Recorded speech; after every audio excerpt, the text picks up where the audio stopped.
Hi, welcome to Living with Hives. This is my YouTube channel where I talk about the different skin conditions that I've had in the past and that I currently have.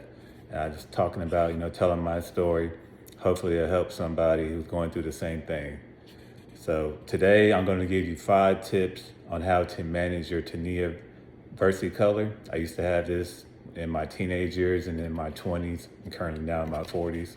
But I had it for a while, and it got worse at some points of time.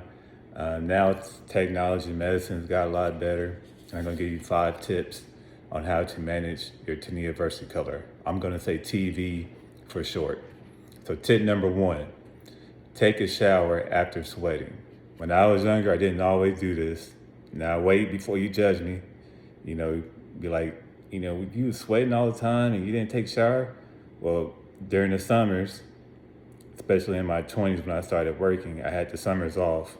So sometimes in the morning or early afternoon around 1, 2 o'clock, I'll go lift weights, and then I'll come back home, eat, take a break.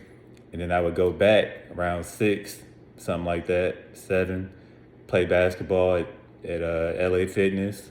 Or I was also playing in the men's rec league. So in my head, it didn't, why take a shower and then I got to play basketball, didn't take another shower after that. So that's one reason why, I wasn't just nasty. But in doing that though, I did develop more scaly patches on my arms and even like down the side of my butt. And over time, especially in my 20s, I noticed in my mid upper 20s that the scaly patches would turn white when I was sweaty. And you could see it too when I'm playing basketball. I didn't want to take off my shirt. And, basketball is, you got the uniforms on, you could see it on my arms. So, it was getting whiter and whiter. So you don't want that to happen to you. So make sure you shower after you sweat.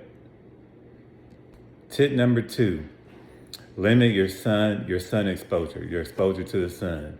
I didn't do a good job of that in my teenage years because I was a track and field runner. I did high jump, ran the 400. What else I did? Long jump. And we were always practicing outside. So,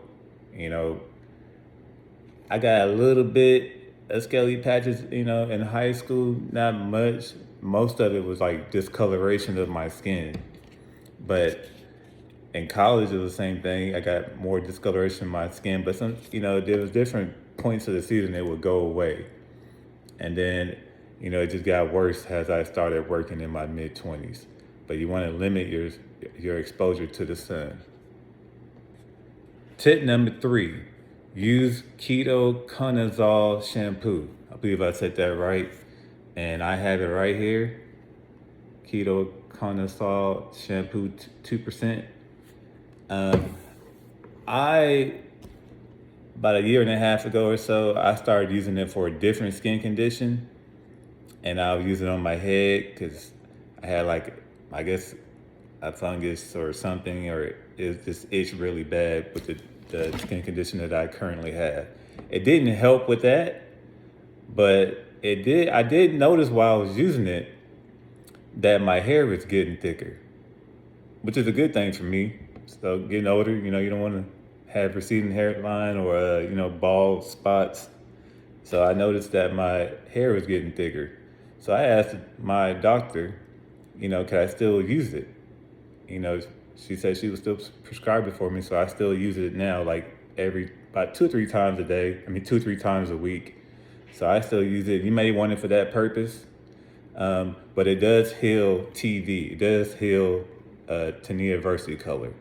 Now, they used to have this ingredient, from what I remember, it was back in the 90s. They used to have this ingredient in the Selsun Blue shampoo. But now when I look online in the Selsun Blue, ingredients, I don't see it in there anymore. But it's pretty cheap. You have to get it prescribed. I think I only pay like $12 for it. So that's the tip number 3. Use this shampoo. Tip number 4, avoid using oily products on your skin. It can promote yeast to grow on your skin. I didn't do a good job of that in my 20s. I put on oil and then put on coconut butter, or I was trying anything. To me, the coconut butter kind of helped my skin look better. You couldn't see the TV that much, but when I sweat though, you could see it. It was real white. Tip number 5: if you have TV, that means you probably have sensitive skin. So you should use fragrance-free products.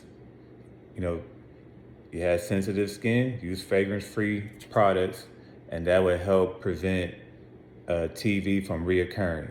So use fragrance-free products. Make sure when you buy these products, fragrance-free, that you look in the ingredients and make sure it doesn't say fragrance. Because just because everything says fragrance-free or free and clear, this is America. They false advertise a whole bunch. You got to look in the back of the ingredients and see if you see fragrance.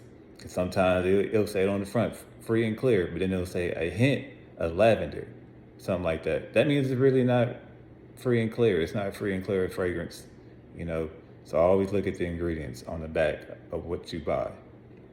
And those are my 5 tips. So hopefully it helps somebody. I appreciate you looking in on my channel.